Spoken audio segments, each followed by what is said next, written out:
A woman from Sardinia, Ohio, has a big thank you to a pulmonary team at UC Health for giving her back the ability to breathe better again.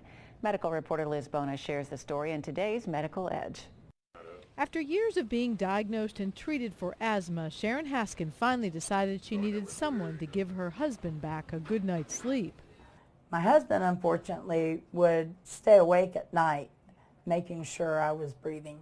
We've been married 36 years, and he just like always stayed awake to make sure I was breathing. It turned out, however, it was not asthma. A problem that was giving her difficulty to breathe is one that we rarely hear about. It can be diagnosed and treated, but you do need to get to the right specialist. Dr. Sadia Benzaquen was just the guy for Haskin. He's the main man. He really is. I call him the big Cahuna. She calls him that because Dr. Benzaquen was the first to help Haskin find relief from what turned out to be what's called EDAC, excessive dynamic airway collapse. It's basically a bulging of the posterior wall of the trachea and main bronchus. Dr. Benzaquen's team showed us on these computer images how a normal airway is open, but Haskin's looked more like this.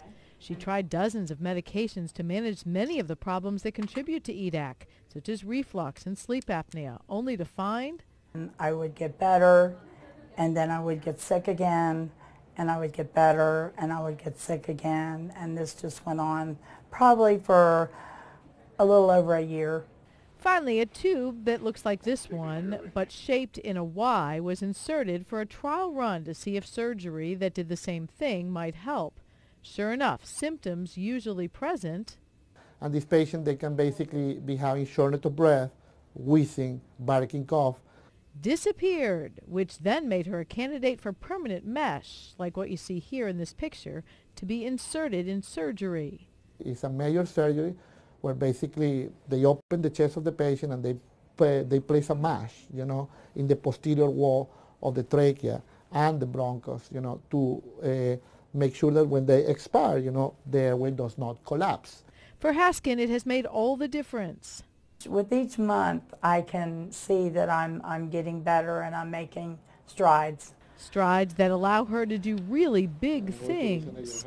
I want to go to baseball games, I want to go to choirs, and these things I haven't been able to do for a long time.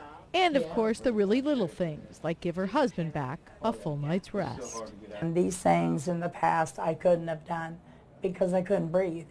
At the University of Cincinnati Medical Center, Liz Bonis, Local 12 News.